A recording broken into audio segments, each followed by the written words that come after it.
É uma satisfação receber todos vocês, especialmente a Sara. Sara, muito obrigado por atender aí o nosso convite. É sempre muito bom receber Imagina. especialistas aí sobre diversos assuntos. E esse tema, ele é um tema assim recente, né, na advocacia. A gente tem aí algumas poucas pessoas trabalhando nesse segmento, falando sobre isso. Existem alguns cursos, existem algumas iniciativas nessa linha, mas é algo que ainda precisa ser bastante trabalhado, bastante debatido, né, para ser incorporado no dia a dia aí dos escritórios de advocacia, dos advogados que a gente tem aí pelo Brasil. Por isso, esse nosso trabalho de divulgar e apresentar isso através dos nossos canais aqui da DV Experience. Então, Sara, antes de mais nada, muitíssimo obrigado pelo aceite, né, pelo convite e a tua disponibilidade em trabalhar aqui com a gente. Sara, fique à vontade para se apresentar, já passo a palavra, sem mais delongas. Imagina. A palavra está É, contigo. Muito obrigado. eu que agradeço. Sou advogada já há uns 3 anos e passei já por alguns escritórios. Sempre atuei, na verdade, com serviço público, com Tribunal de Justiça, gabinete de juiz, fui já para o MP, peguei um pouco de moralidade administrativa, depois eu fui para a Defensoria Pública da União, fazer atendimento com os assistidos, lidava com os defensores, depois eu fui para o escritório de advocacia só de tributário, bem grande aqui do Brasil, só de tributário, depois eu fui para o civil e fiquei só com ação em massa. E acabei não gostando mais como é que era lá dentro, as dinâmicas. Eu ia ficar muito satisfeita. Não que eu sempre quisesse ser advogada, mas eu também não queria ser servidora. Então, eu falei, não é possível que o que tem de opção eu não me encaixe em nenhuma. Então, você quer ser advogada? Eu falei, não. Você quer ser concursada? Eu falei, também não. O que você está fazendo direito, então? Eu falei, não sei. Estou me descobrindo. E saí do escritório. Fiquei um tempo estudando. Comecei, então, só a estudar para tentar me encontrar. E eu fui fazendo uma pós de Direito Digital e Compliance. E, de repente, no meio de uma aula, alguém surgiu o termo, legal design. Eu fiquei na cabeça, assim, achei interessante, mas não fui pesquisar nada mais a fundo. Depois eu fui fazer um curso na FGV de Direito para Startup e falaram de novo de legal design, assim, no meio do curso, bem aleatório. Eu falei, Jesus, de novo essa palavra? E nunca muito especificado, assim. E comecei a procurar de curiosidade, falei, legal design, interessante, tipo, o pouco que eles davam assim, de informação. Então eu fui pesquisar e comecei a gostar muito do tema. E quando eu comecei isso, já faz uns 2 anos, não tinha nada em português, assim, tipo, tinha um artigo no Medium e nada, não tinha podcast, ninguém falava, assim. Fui pesquisar, então, Stanford, né, pelo site da Margaret Hagan, que eu acho que é leitura obrigatória em legal design, todo em inglês, assim, e ela fez um site no formato meio e-book, que já é bem criativo por si só. E comecei a estudar dali como base, peguei um pouco de design thinking, mas só estudando. Não estava praticando, não sabia nem como monetizar isso, como trabalhar com isso, porque não existia profissional no Brasil.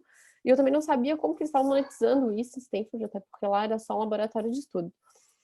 E no fim acabei seguindo a parte de privacidade, proteção de dados, que é o que eu mais trabalho hoje, questão de cibersegurança. E com o coronavírus acabei reacendendo essa parte de legal design. Falei, cara, quer saber, vou tocar paralelo esse projeto, né? Terminei a minha pós, estava fazendo essa de Direito Digital e Compliance, e terminei também uma pós de Comércio Exterior e Direito Aduaneiro. Também nada a ver com nada, eu simplesmente estava tentando ali me conhecer e aprender, assim, por curiosidade. E terminei as 2 pós, eu falei, esse ano, então, tá livre para eu trocar legal design. E comecei, então, a publicar ali, comecei a estudar, voltei a estudar mais a fundo o legal design. E quando eu voltei agora, eu até fiquei assustada, falei, gente, um monte de gente está estudando legal design agora. Tá tendo um curso, na minha época, não tinha ninguém que falava português, muito menos curso, agora vai vir, tem uma meia dúzia de cursos assim, meio perdido, né, uns cursos de 3 dias e tal, nada muito aprofundado, mas eu acho que às vezes, no meio estudado ali, dentro de um mês, você consegue pegar muita coisa. Então, tem podcast, tem vídeo no YouTube em português, eu falei, nossa, que legal. Mas mesmo assim, eu comecei a postar as coisas ali no Instagram para divulgar o conteúdo que eu acho que eu tivesse dificuldade de ter esse conteúdo de graça. Eu tive que fuçar tudo em inglês, eu fui pesquisar a tese de mestrado de uma designer lá do outro lado da Europa. Eu ia caçando mesmo. eu ia em todas as páginas do Google. Tava lá na página 10, eu ia vendo todos os links de busca. E aí, a ideia minha é facilitar esse conteúdo. Peraí que tem um cachorro latindo. Morar em casa, daí tem cachorro, é difícil. Normal, normal. E aí a ideia é pegar todo esse conteúdo e demonstrar ali. Com isso está sendo bem legal, porque eu tô tendo a experiência de pessoas interessadas, não no conteúdo em si, mas saber como que eu presto esse serviço. Agora, como é que você presta esse serviço? Porque eu tô precisando talvez de uma coisa meio parecida com isso que você posta. Tô achando legal, não sei o quê, tem um contrato, ou eu tenho uma apresentação e eu queria melhorar a experiência do meu cliente, eu quero, né, ter um diferencial. E aí eu também tô nessa fase inicial, assim, de dilema, como é que cobra, como é que a gente presta, o que a gente faz, como é que a gente monta o escopo e tá sendo bem legal isso aí também. Então, tô nesse início todo, assim, do legal design, não só de conteúdo também, como essa parte de profissional. É bem legal. Que legal, hein? Essa história do se encontrar, né, faz parte mesmo desse processo, né, do legal design. É, exatamente. Eu Você acho que vai talvez é por isso que construindo, você vai buscando e conectando as isso. pontas. É interessante isso, né? É, eu acho que talvez é por isso que eu me identifico com a metodologia, porque ela meio que parece que é minha linguagem de vida, né? A gente vai errando ali, vai entrando no escritório, sai em outro, vai que você não consegue se achar. Mas eu acho que talvez é por isso, talvez tenha uma identificação pessoal na própria ideia do negócio. Que joia, que joia. Sara, deixa eu começar aqui com algumas perguntas que, ao longo, desde que a gente começou a divulgar essa nossa conversa, algumas perguntas vieram surgindo, o pessoal veio me questionando, né? E uma coisa Uhum. que foi, assim, ganhou de 10-0 foi a pergunta: o que é e para que serve o legal design, né? O advogado, ele normalmente, ele está muito focado na técnica jurídica, né? No tocar, no business dele mesmo, que Uhum. o direito em si, né?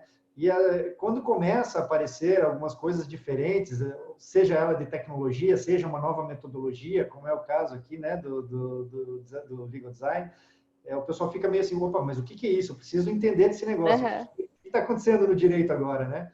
Então, essa Uhum. foi uma das principais perguntas que mais reverberaram aí ao longo da semana. Então, Sara, por favor, nos explique o que é e para que serve o legal design. Então, eu tento ver da maneira mais natural possível. A galera fica um monte de metodologia, ou é abordagem. Eu tento não me apegar a esses temas, eu tento ver de maneira bem natural mesmo. Eu vejo como uma ideia que você pode aplicar um método, não vou entrar nas pormenores do que seria um método ou não, mas como se fosse um método, uma estrutura que você poderia seguir para solucionar um problema. Né? Assim como existem fórmulas matemáticas, acho que existe uma fórmula de legal design de você desenvolver para você achar um problema. E pode, desde os mais complexos, né? Que é isso que ele que diz, né? A definição dele, que é buscar, a partir da empatia e da colaboração, soluções para um meio de busca de soluções de problemas complexos, né? Muitos problemas eu acho que são complexos do ponto de vista do direito, às vezes não é propriamente o direito, né? Eu acho que um dos problemas complexos para a gente é ali a linguagem humana. Eu acho que esse é o diferencial do legal design, é o caráter humano que ele vai acabar solucionando essa relação pessoal assim que a gente tem uns com os outros. E para que ele serve? Eu acho que o principal é a experiência que o seu cliente vai ter no final do seu trabalho. No final ele vai não no final do trabalho, mas acho que durante todo o seu trabalho, sempre se apegando nessa metodologia de legal design que você está trabalhando a empatia, você está botando o usuário dentro do processo, ele se sente acolhido, ele se sente parte do processo também, sendo parte proativa ali, ele se sente colaborando, ele se sente solucionando realmente o problema dele, entendendo o que a gente está fazendo para solucionar. Até porque o problema é dele, né? Ele que perde sono, ele que está perdendo o dinheiro dele, ele que está com uma bucha para resolver. E na hora que ele vê, que ele entende o caminho que ele está percorrendo, o que está acontecendo, ele está entendendo a linguagem do advogado e ele sabe que momento que ele pode participar e o que ele pode fazer ali para ajudar toda essa jornada, eu acho que ele se sente muito mais grato e ele não vai ter aquele trauma do direito. Ah, tem que contratar um advogado, que horrível, não vou entender nada, vai ser caro pra caramba. E quando você trata com a metodologia do legal design, essa experiência do seu usuário a partir da empatia, ele não vai sair traumatizado. Pelo contrário, ele vai achar o seu atendimento ótimo e vai achar, nossa, você faz isso todo mundo. Atendimento, você está sempre à disposição, você sempre me explica, eu entendi tudo. O jeito é tão fácil. E não que ele seja tão fácil, mas a gente conseguiu explicar de maneira, claro, leiga, né? A gente acaba, às vezes, sumarizando muito, mas ele tem uma experiência muito boa e ele realmente vai entender e vai conseguir explicar isso para os outros. Fica um diferencial muito legal para os escritórios isso, né? Para mim, Sem esse é dúvida. o mais importante, assim, que eu vejo aplicabilidade mais real, é a gente solucionar o problema das pessoas e elas entendendo como e por quê. Muito legal, é muito legal mesmo. E isso gera, mostra para o cliente que ele é o centro, né? E você acaba colocando o cliente como centro do teu negócio. Essa coisa Isso, a estratégia de ter o cliente como centro do teu negócio. Eu acho que o legal design ele é, coloca o cliente e faz todo mundo pensar nesse sentido, né? Olhar para o cliente no centro, né? Até porque ele tá no centro mesmo, né? E ele, a gente esquece que é uma pessoa ali num processo, no meio do escritório, no meio do gabinete, é só o número, é só o José do processo tal. A gente esquece que tem toda uma vida ali, tem toda uma ansiedade por trás, tem todo um histórico ali da pessoa. É, é bem legal. Que legal, que legal. Deixa eu te perguntar uma coisa. Dentre esses inúmeros termos que vão surgindo, né? Tem aí o legal design e visual law. São a mesma coisa? São sinônimos ou não? Não são sinônimos, muita gente tem essa confusão. Até esses dias eu teve uma pergunta, é legal design uma coisa visual, porque eu falei, não, não é a mesma coisa, todo mundo confunde. Acho até engraçado, tem algumas pessoas que realmente lidam com o tema, pelo menos ensinando ali nas redes sociais, e elas falam como se fosse a mesma coisa. Quando você vai ler o texto, você percebe pelo contexto ali que ela escreveu, que na verdade ela não está se tratando de visual art necessariamente, né? Ela está se tratando de legal design. O que seria o visual law? É uma das soluções do legal design quando você vai precisar na solução, aplicar algum recurso visual. Por exemplo, são questões em que a estética vai ser importante. Por exemplo, questão de peças, você vai fazer uma apresentação para o cliente, enfim, qualquer tipo de solução que você vai exigir algum recurso visual, você vai entregar alguma coisa visual. Então, o teu formato jurídico vai estar entregue com várias imagens, ou você vai trabalhar a formatação, layout, o design propriamente dito de forma estética. Uhum. O legal Legal. design é a metodologia toda, né? Que não necessariamente a solução vai ser estética. Às vezes a solução pode ser simplesmente uma repadronização do seu escritório. A solução pode ser ou somente tipo um processo interno dentro do seu escritório, né? Ou um meio de atendimento. A solução necessariamente é uma peça em visual law, né? Uhum. Então, essa é a diferença. O visual law está dentro do legal design, né? Perfeito, ótimo. Isso é importante entender, né? Porque o resultado não precisa necessariamente ser Não. uma peça de design, né? O design Exatamente. gráfico, E, né? e a maioria acha que é, né? A maioria acha que é. Isso, legal. Eu uso muito o design thinking para modelagem de serviços, né? Quando eu estou prestando uma consultoria ou coisa parecida, ou dentro do escritório mesmo, eu uso o design thinking para estruturar e modelar serviços para que a gente possa apresentar para o nosso cliente, né? Então a É, gente tem que entender a dor do cliente e não necessariamente isso. sair uma peça de design gráfico lá no final. Exatamente, exatamente.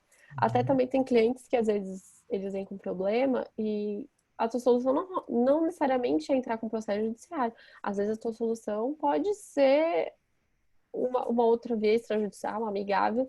E para você descobrir essa solução, você tem que aplicar o método legal design, né? Que é aquela descoberta, você vai prototipar soluções, você vai testar ali com o cliente. Ou você acha viável a gente enviar uma notificação em vez de entrar com a peça? Você acha viável a gente entrar com contato desse jeito? Você não acha viável? Então, necessariamente, é o violão, né? No final, às vezes, é justamente isso. É você também prototipar o serviço que você vai prestar para o seu usuário, né?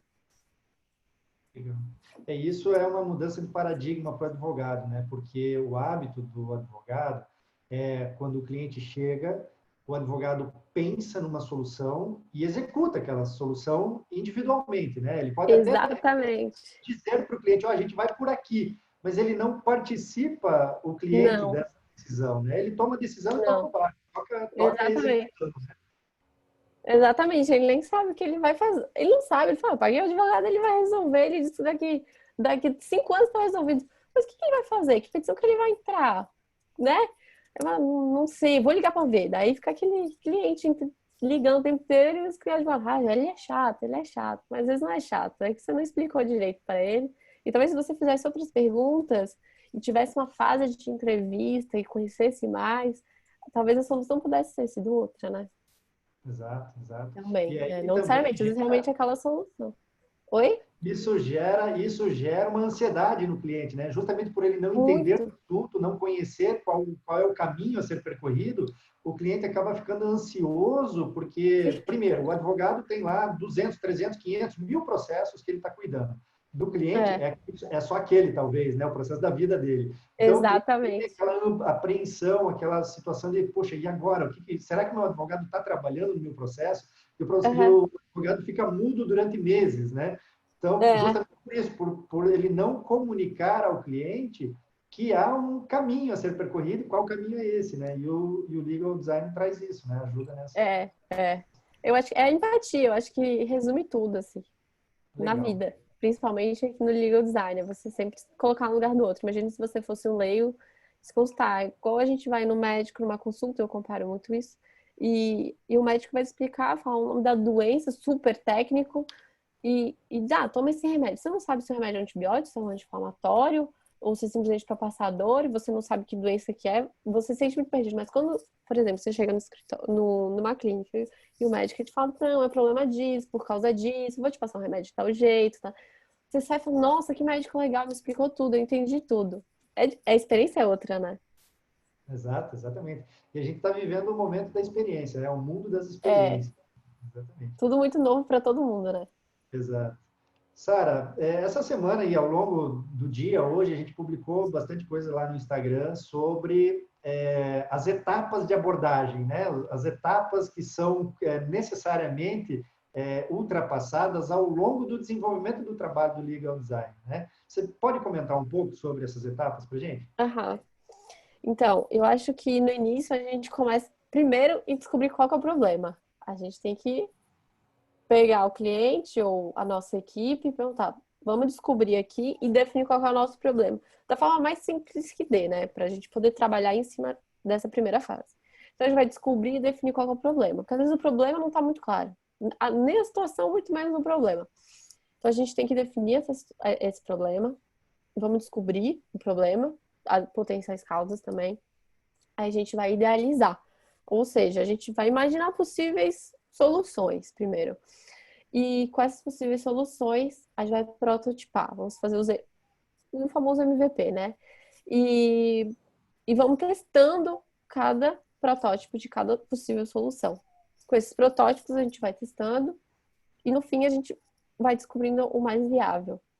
E são basicamente essas fases. A gente vai percorrendo, vai testando. Testou, não deu certo. A gente volta. Vamos voltar, vamos pensar de novo. Ou às vezes tem que lá voltar na definição do problema. Então a gente tem que definir, descobrir, né?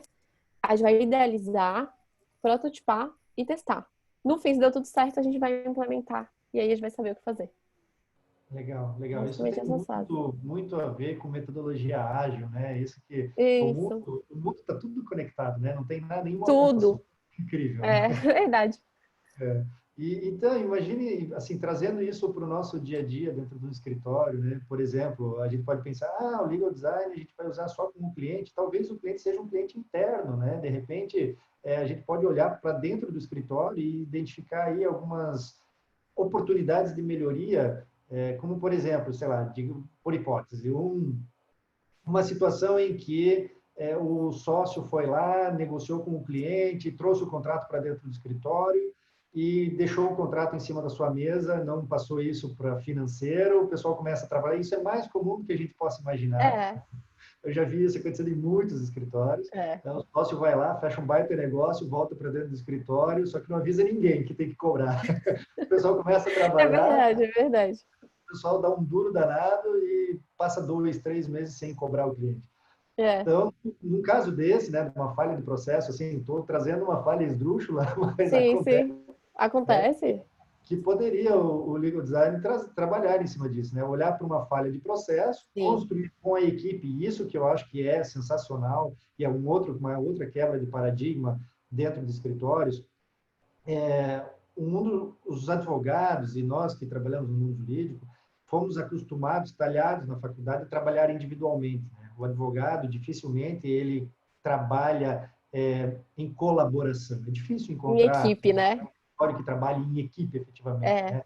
Talvez tenha lá o advogado pleno que elabora a peça, ou o júnior que elabora a peça, e tem um supervisor que vai revisar aquela peça e bola para frente.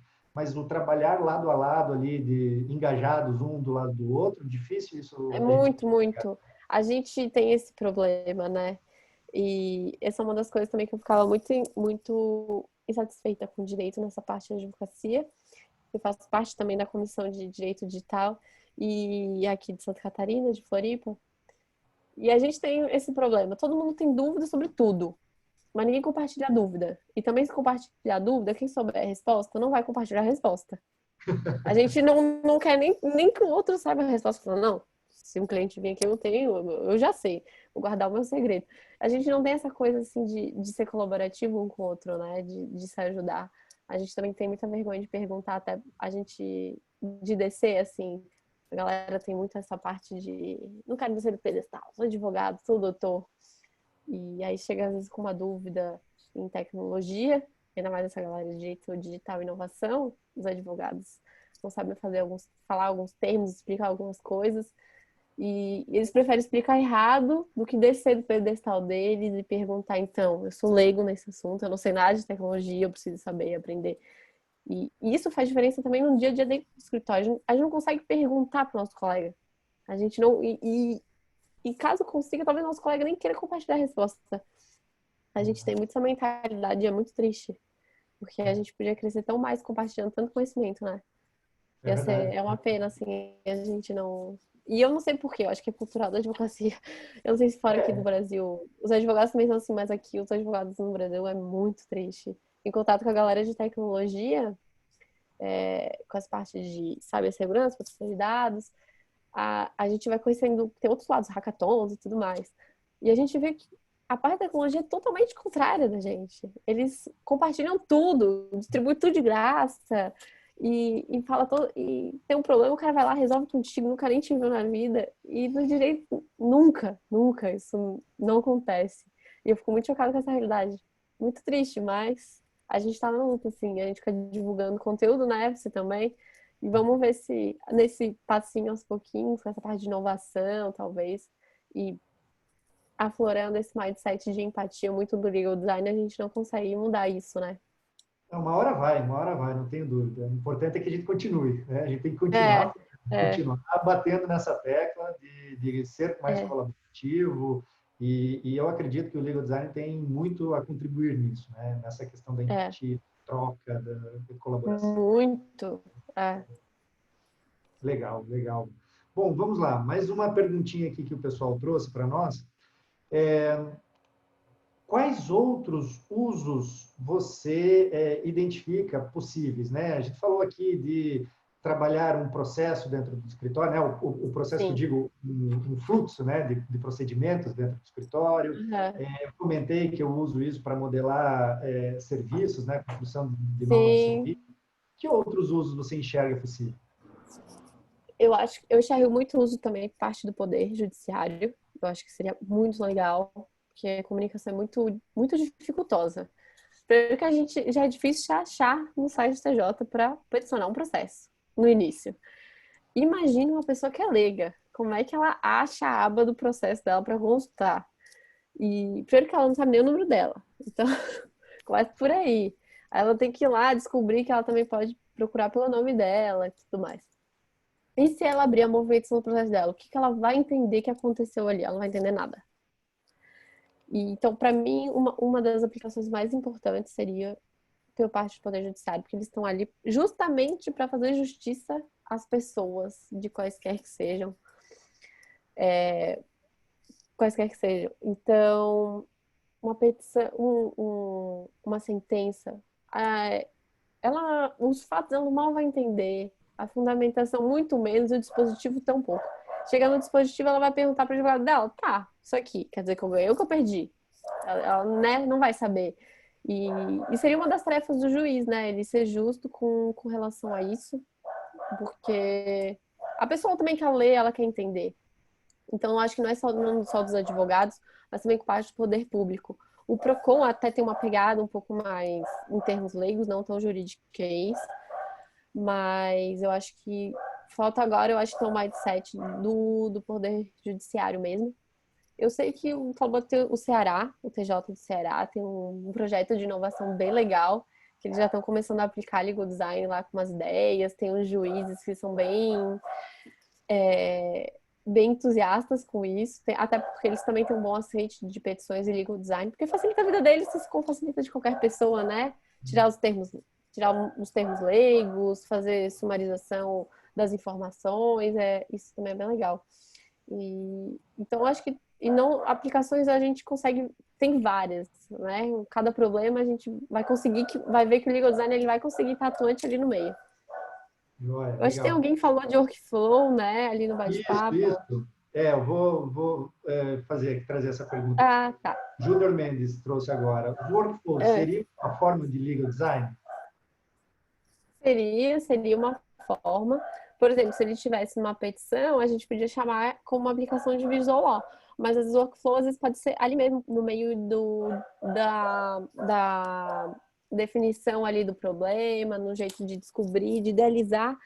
E você pode aplicar ele até no meio da metodologia ou com uma solução para a sua peça ficar mais legível, digamos assim. Então, pode ser tanto como um meio de descoberta da solução ou como um resultado. Eu não sei bem como é que você quis dizer. Mas, de qualquer forma, eu acho que eu sou super a favor do workflow. Para mim, eu só funciono com workflow. Vou fazer entrevista com alguém, vou fazer mapeamento de informações, de dados. Para mim é só workflow. Eu vou indo só com as setinhas para eu mesma visualizar e ficar mais fácil. Então, pode ser tanto o meio do método ali, no meio da idealização para a descoberta de um problema, como uma solução final, né? Dependendo do teu problema, a solução final é você apresentar um workflow, né? Legal, legal. É isso mesmo. Porque o principal, eu diria, é você trazer o usuário para dentro, né? Seja ele o cliente, Isso. seja ele, digamos assim, o cliente, seja ele externo ou interno, né? Você Uhum. trazer o dono do problema, vamos dizer assim. Vamos trazer o dono Exato, do exato. problema como Para o parte centro. da construção, trazê-lo para o Exato. centro da análise e junto com ele identificar qual é o problema central e desenvolver com ele através de um método simpático, vamos dizer assim, né, de empatia, Exatamente, ficar no lugar do é, outro, entender a dor e construir junto uma é. solução. Nesse sentido, o workflow ele pode fazer exatamente como você disse, pode fazer parte do processo ou um Isso. resultado final, né? Exato. Exatamente. Legal. Aí o E próprio ali Júnior trouxe, o Júnior Mendes, que fez a pergunta, ele trouxe aqui. Nós usamos aqui no escritório para o desenho dos processos da controladoria jurídica. Exato, faz parte é, do demonstração do projeto é. do processo, né? Legal. Aí a Letícia também falou metodologia que pode ser aplicada para atendimento de clientes. A gente pode, depende da solução do seu cliente, fazer uma peça, alguma coisa, mas eu gosto muito dessa metodologia do legal design aplicada nas primeiras entrevistas com o cliente, quando ele vai vir com um problema e você, às vezes, já tem uma solução específica, ou você pode ofertar várias soluções. O legal é você fazer, por exemplo, o que falou ali, como o Júnior falou, falando, então, se o problema é esse, a gente pode seguir com o processo judiciário, que vai acontecer isso, isso, isso. Você mostrar a metodologia, né? Uma das soluções a partir da metodologia do legal design é você demonstrar para ele todo esse caminho que ele pode percorrer, como é que seria, ou a gente pode ser na via judicial, extrajudicial, e vai correr disso, disso, leva tanto tempo.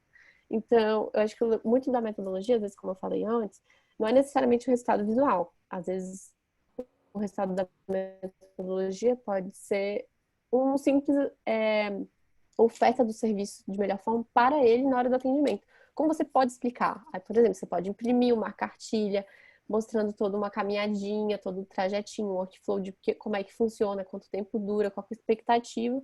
Até porque é muito importante a gente alinhar no início de qualquer serviço a expectativa, né? Às vezes ele tem uma expectativa que o processo vai durar 3 meses e, na verdade, vai durar, às vezes, quase 10 anos. Então, o legal dessa metodologia é que você se bota no lugar dele e você explicar para ele como é que vai acontecer tudo. Isso te evita vários problemas de comunicação futuros e evita várias comunicações pit stop, entendeu? Tipo, agora ele vem, primeiro atendimento, você explica como você não explicou bem. daqui um mês ele vai te perguntar de novo. Então, meu processo. Então, como eu te disse, não sei o quê, vai demorar 3 meses até a citação, alguma coisa assim.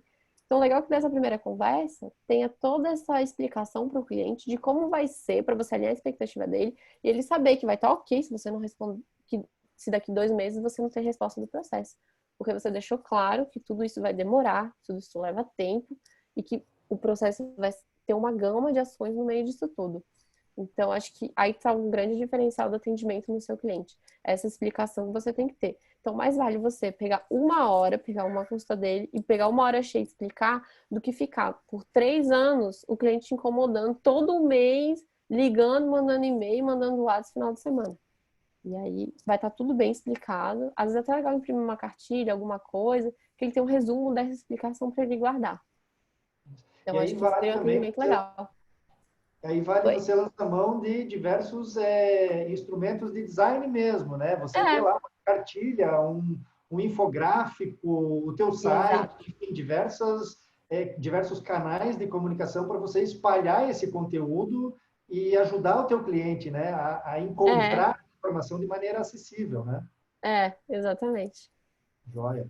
O Calaza perguntou aqui, em quais documentos você acha que cabe o legal design?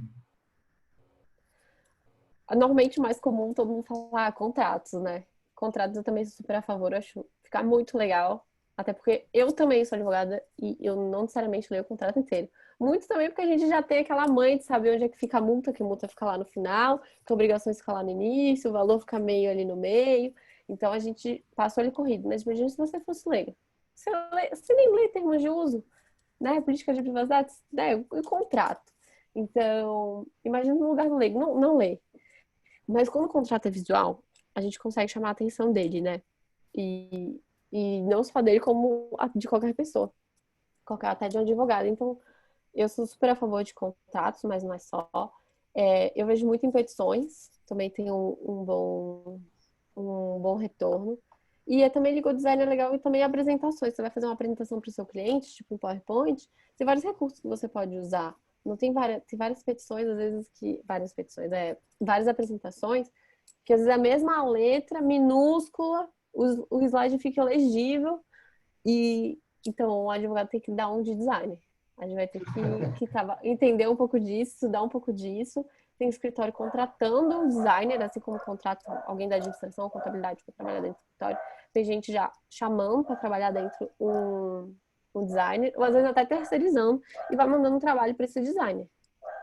Mas eu não lembro com quem que eu tinha conversado com esse tempo, que falou que tem muito pouco design, que já tem muita pessoa do jurídico sabendo design e aplicando legal design, mas não tem ninguém do design interessado pelo jurídico. Acho que é porque a gente está assustando o povo. Ninguém vai entender o nosso trabalho.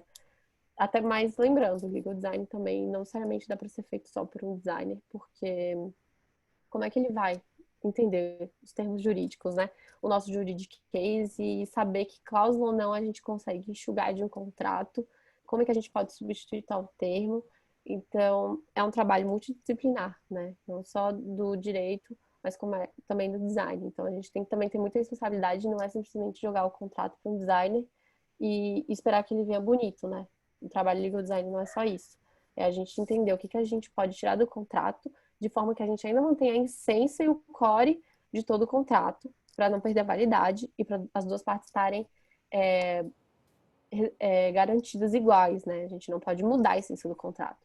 A ideia é só que o contrato se torne mais atrativo para que as partes consigam ler e entender os termos mesmo. É Uhum. isso.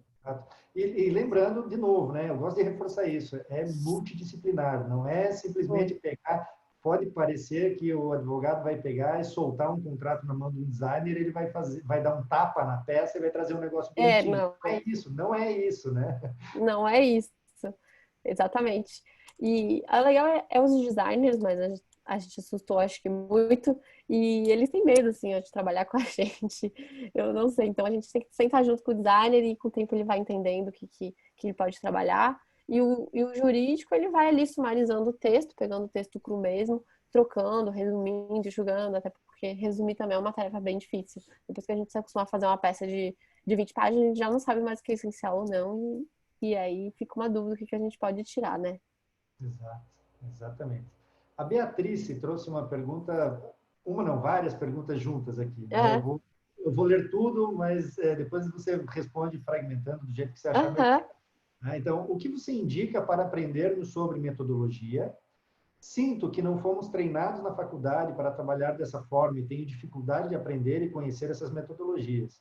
Você indica alguma leitura, algum início, algum curso prático? E aí eu acrescento que essa era uma outra pergunta que eu também tinha recebido antes. aham, Se tem aham, algum canal, podcast, se você tem um curso ou você tem material sobre isso, uhum, conta um pouco disso para a gente. aham. Então, primeiro ponto, Beatriz, o que eu indico para aprender sobre metodologia? Primeiro, é legal a gente ler, dar uma ouvida assim no que as pessoas têm para falar. Você vê aqui no Zoom e depois ouve um podcast, vê um artigo, pesquisa um artigo em inglês, se você souber inglês. Dá uma pesquisada para ver se tem um entendimento unânime, porque tem umas variações de metodologia e ok. A ideia não é que você aplique a metodologia exatamente do jeito que ela é. Não é uma coisa extremamente matemática. Então, o ideal é que você entenda, tipo, o mindset do negócio, a ideia que ele quer te passar, né? E então eu digo que você faça essas pesquisas rápidas de metodologia. Depois, você vai ver que para aplicar o legal design, vai fazer sentido essa metodologia, você vai cumprir de forma tão natural que quando você vê a metodologia explicada para alguém, você nem vai se apegar muito aos termos. Ah, fase um metodologia. Não. Você vai fazer tão naturalmente essa parte, tipo, esse aqui é o problema, e você vai começar a fazer várias suposições de soluções. Você vai, vou testar a peça desse jeito, vou testar fazer um contrato desse jeito. Você vai testando. Então, vai ser algo muito natural. Mas eu acho que no início é legal dar uma pesquisada para você se sentir mais confortável e começar a testar. Eu também concordo contigo que a gente não foi treinado. Não foi treinado em nada para isso na faculdade. Eu fiquei bem frustrada também quando saí da minha faculdade e eu vi que eu não me achava em nenhum lugar e comecei a me achar meio louca. Falei, Jesus, perdi 5 anos na faculdade, estou fazendo 2 pós, por que eu estou fazendo 2 pós? E eu também tive muita dificuldade, então, primeiro de me encontrar, né, profissionalmente. Eu também nem sei se eu me sinto ainda encontrada, né? A gente tá sempre se descobrindo e estudando muita coisa. E é aquilo, né? Quanto mais a gente lê e estuda, mais a gente acha que não sabe nada. Porque daí mesmo que a gente vê que tem um mundo de coisa e a gente nunca vai ser suficiente, né? E, e a faculdade, eu fiquei um pouco frustrada. Acho que a gente bota muita expectativa na faculdade. É aquela coisa, eu acho que talvez de alinhar expectativas, né? A gente chega muito leigo, muito cru, muito novo na faculdade. E a gente acha que o mundo vai ser outra coisa quando a gente sair. Então, o que a gente tem que fazer? A gente tem que estudar outras coisas, a gente tem que ler outras coisas, não vai ser só do direito. Você vai ter que ler um pouco de inovação, um pouco de questões disruptivas, um pouco talvez de startup, entender essas coisas, de metodologia ágil, design. É bem legal, a gente acha que design é muito gráfico, cor, mas design é muito mais que isso. Quando você começar a ler e estudar, parece que os cachorros estão latindo. É, e dera louco. Eu vou complementando aqui. Essa questão de não aprender na faculdade, isso é uma verdade e dói mesmo. É, eu estou no mercado jurídico já há uns 25 anos, mais ou menos, sabe? Então, eu vi computador entrando, máquina de datilografia saindo, e o advogado naquela época, ele tinha dificuldade para manusear o básico da informática, sabe? Usar o Word, o Excel, enfim. Então, isso veio mudando muito devagar ao longo do tempo, né?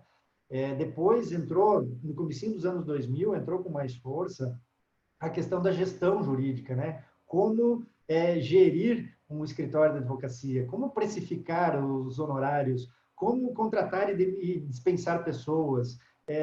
Nossa, um mundo de como fazer marketing agora, mais recentemente, nos últimos 10 anos, como fazer marketing jurídico, enfim, muitas e muitas e muitas coisas que são do dia a dia empresarial e que nós não aprendemos na faculdade de Direito e fazem uma puta falta hoje quando você está diante, né, liderando um escritório, tocando em um escritório, seja como sócio, seja como líder de uma equipe, ou enfim.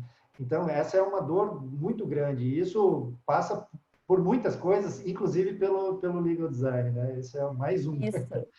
E aí é muita coisa para estudar. Então, eu acho, não sei se você está empreendendo, Beatriz, alguma coisa, mas essa parte de estudar um pouco de contabilidade e estudar design, e você estudar um pouco de UX Experience, que você vai pegar com design, que é a experiência do usuário, que são várias táticas de design, e que você pode aplicar depois ali no Visual, é bem legal.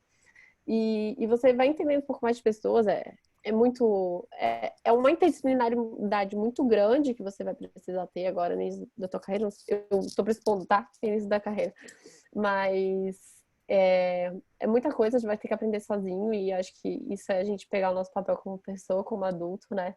E não, vamos ser responsáveis então pelo nosso conhecimento, não vou culpar a faculdade, porque todo mundo está saindo cru da faculdade assim. Eu não vejo uma faculdade que tem aula sobre inovação, sobre direito digital propriamente dito como matéria obrigatória, porque hoje tudo está virando digital e não está tendo aula sobre isso, né? Então acho que estudando mesmo sozinha, procurando curso, tem muito material de graça na internet, a gente aprende muita coisa. Não falo nem só do Instagram, porque eu acho que o Instagram é o que menos tem de conteúdo, mas tem muita coisa no YouTube, tem muito podcast sobre direito. Só tem que ter paciência para ouvir. Marketing também tem muita coisa. Essa parte que você falou ali, né? Que marketing voltado para o jurídico está ficando muito forte. Né? E a OAB também tá nessa luta, essas comissões de direito, essas comissões de inovação dentro da OAB estão lutando para esse marketing mudar, né? As questões ali do código de ética. E eu acho que são basicamente essas coisas que a gente tem que ver e aprender, é tudo muito complementar. E quanto mais você souber de coisas diferentes, melhor vai ser o teu serviço. E mais segura você vai se sentir profissionalmente. Porque você vai ter um pouco de visão de contabilidade, administração, gestão, cultura de empresas, né? Coisas para você gerir ali, tão profissional. E o legal design é só uma metodologia, né? Que tá ali no meio para você aprimorar teu serviço. Mas eu acho que não é a única coisa, né? Que vai fazer os teus serviços serem ótimos. Exato. O legal, ele acaba ajudando a organizar, né, essa Isso, multidisciplinaridade, porque exatamente. cada vez mais é multidisciplinar, né? Os escritórios É. hoje podem se conformar em ter apenas advogados dentro É. deles, né? Você E eu tava precisa ter até. uma multidisciplinaridade de formações ali dentro para poder entregar aquela coisa específica que o teu cliente exige lá na ponta, né? Eu ouço É, muito escritórios de direito empresarial dizendo assim: hoje eu tenho um problema X. Amanhã outro cliente aparece empresarial também com problema Y. Depois, no outro dia, aparece um outro com problema Z. Bem-vindo ao mundo. O mundo é é, é, multidisciplinar, é, é. multiproblemático, né? Então, E a gente fica sempre. Esse também é uma das coisas que a gente acaba descobrindo na vida adulta, que é vou terceirizar. Tem um problema, eu vou terceirizar, vou contratar, vou terceirizar. Só que se você não sabe, você não tem a mínima noção daquela área que você está terceirizando, como é que você sabe que ele está fazendo direito? Como é que você sabe que ele está cobrando direito? Como você vai montar o escopo junto com ele, né? Como que você vai dar orientação para ele, se você não tem um mínimo de conhecimento sobre aquela área? Então também não é muito só terceirizar. Por isso que eu acho que a obrigação de nós como profissionais é a gente saber lidar com vários assuntos e a gente também conseguir driblar todas essas coisas que a gente pode terceirizar. Sim, você pode terceirizar, mas vai ser muito mais fácil se você ter umas noções, porque você vai conseguir cobrar da pessoa, você vai conseguir trabalhar junto com a pessoa. Então, é sempre bom a gente estar sempre atualizado. exato. Ajuda bastante, né? Verdade. Eu vejo muito, bom, eu trabalho muito com marketing jurídico, né? Então eu vejo muita gente dizendo assim: mas o meu marketing não funciona, a agência que eu contratei não presta, isso, aquilo outro, blá, blá, blá, blá, blá. Mas às vezes é justamente por você não ter o básico do conhecimento, você não consegue fazer um briefing bem feito para a tua agência, Isso. e a agência vai executar aquilo que ela acha que é. E se a É, agência não é especializada, ela vai ter dificuldade mesmo, é normal. Então, exatamente. a hora que você entende um pouco daquilo e consegue passar para o terceirizado maiores informações, maiores detalhes, maior consistência, né, de informação, ele Uhum. vai entender um pouco mais daquilo, ele vai fazer a busca dele, a pesquisa dele, normal, mas ele vai conseguir te entregar algo melhor, né? E você vai se Sim, sim. cobrar, você vai poder chegar para o cara e dizer assim: escuta, eu estou escrevendo aqui artigo atrás de artigo e eu não consigo converter. Aí, se você que está escrevendo tantos artigos assim não sabe que existe um funil e você só está escrevendo para o topo do funil e deixou o meio do funil É, esguarecido, você é, não vai ter conversão. Então, você vai escrever e não vai ter conversão. Aí você para, Se você sabe disso, você para e diz assim, agência, eu preciso agora de um conteúdo de meio do funil. Já escrevi bastante, Uhum. preciso agora. Então, você sabe o que cobrar. Né? Você É, sabe orientar exatamente. o trabalho do teu É. E terceirizado. Né? fica mais fácil até você lidar ali na relação com esse terceiro, porque você tem uma breve noção. Então, quando ele vai falando e você vai perguntando, você vai, ah, tá, entendi então o que quer dizer tal termo, entendi então o que quer dizer tal cláusula ali do nosso acordo, da nossa contratação. Vai ser assim sempre. O legal design também é essa questão não só da empatia, você se botar no lugar do outro, mas também de você ser colaborativo, você trabalhar multidisciplinar e ter um pouco de cada faceta para conseguir trabalhar com cada pessoa que tem uma faceta dessa. E aí vocês trabalhando junto, não adianta você contratar um designer, você não entende nada de design. Como é que você vai ter uma discussão junto com ele, né? É como você está falando você está falando português, o cara está falando japonês. Vocês vão conversar como? Tem que ter um mínimo ali de linguagem comum, né, para vocês tratarem. Joia, é isso E aí. tem mais outra pergunta ali dela, né? Você indica Tem. alguma leitura, algum início? Então, leitura, para mim, tem o e-book em formato meio site, que é da Margaret Hagan, que eu falei ali no início, só que é todo em inglês, não foi traduzido. Eu até traduzi, mas por vontade minha, assim, porque eu tava meio louca, assim, por sedenta por vários materiais. E tem o livro do Tim Brown, qual que é o nome dele? Deixa eu ver aqui. Design Thinking. Aí tem em português. E é muito legal, porque você vai ver o Design Thinking, né, que é o pai do Legal Design, como pode ser aplicado a tudo, como eu te falei. Não é só porque tem a palavra design que necessariamente é um resultado estético, né? Ou um resultado belo, assim. Mas design no sentido de soluções, de você melhorar a experiência da pessoa. E aí o livro do Tim Brown, ele te dá uma noção de design mesmo. Pode ser, não necessariamente ser uma estética, pode ser simplesmente a criação de uma ONG, a criação de um grupo para melhorar alguma coisa. E esse livro eu acho bem legal, que você vai pegar o mindset ali do legal design, é só pegar aquele livro e transformar num ambiente jurídico. Para mim, é o resumo, assim, bem legal. Isso. Eu E se... até vejo como uma ferramenta importante para você, para quem está em início de carreira, por exemplo, ajuda muitíssimo, né? É uma metodologia que ajuda muitíssimo a você definir para que caminho seguir, né? Então, eu vou começar um escritório, eu vou definir um nicho com o qual eu vou trabalhar, dá para aplicar. Em É, que área, qual é o perfil do meu cliente ideal? Você usa para aplicar. Que soluções jurídicas eu vou entregar para esse cliente? Bom, você isso. aplica isso. Então, para Tipo tudo, um para tudo. Canva. Tipo Exato, um Canva. É. exatamente. Que até É, isso já transformaram em legal design. Tem um exatamente. Canva meio visual, assim. É isso E aí. aí ela perguntou se tem algum curso prático. Então, tem gente que está dando alguns cursos, eu não sei o caráter prático deles, tá? É, eu não sei se tem, tipo, treinamento e tal. Normalmente eu vejo são cursos, tipo, 3 dias, tipo, intensivo, assim. E alguns são voltados bem para Visual, outros eu acho que tem uma mistura, mas eu acho que são mais uma aula só para você se ambientar e esse contato inicial seu não ser tão cru, assim. Eu também estou preparando um curso, mas justamente porque eu vejo da ementa de outros cursos, eu vejo que tem vários bolsões de dúvidas que ficaria ali. Então, eu estou fazendo um curso que vai preencher várias, por exemplo, questão de código de ética, questão de case, algumas coisas para construir juntos, materiais lá de fora, que foi o que eu mais me basei. Mas com relação aos outros cursos eu não fiz, então eu não posso opinar, eu só sei um pouco da ementa deles. Talvez seja legal você dar uma pesquisada neles. Ou espero o meu que eu vou lançar daqui a pouco. Tô terminando ainda. E acho que é isso. Então, de início é podcast, tem uns vídeos no YouTube. E tem uns cursos, você pode dar uma pesquisada, que às vezes abre turmas. Eu acho que estão todo mundo fazendo a modalidade online. E é isso. Joia. Ótimo, É isso, Sara. Beatriz. Legal. Sara, muitíssimo obrigado pela tua atenção. A gente já está caminhando aqui para o final. A conversa foi Uhum. realmente muito, muito joia. Obrigado pela tua disponibilidade e transparência aí em contato com isso daí. Imagina.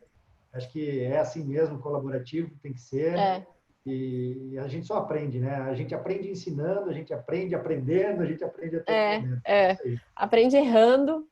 É igual Exato. ali o legal Muito, né? design, essa Já metodologia aprendi de muito design errando, né? é errando. Eu nunca imaginei que ia errar tanto. Mas ficar na faculdade ali sempre, 10. chega na vida, tu fala, não, vai ter que errar, vai ter que errar. E a gente fica errando, mas a gente vai aprendendo, vai vendo que funciona ou não. E são coisas que é só errando mesmo, porque não tem ninguém para dizer o que tá certo e o que tá errado. Então, a gente vai testando, vai prototipando e vai vendo se dá certo ou não.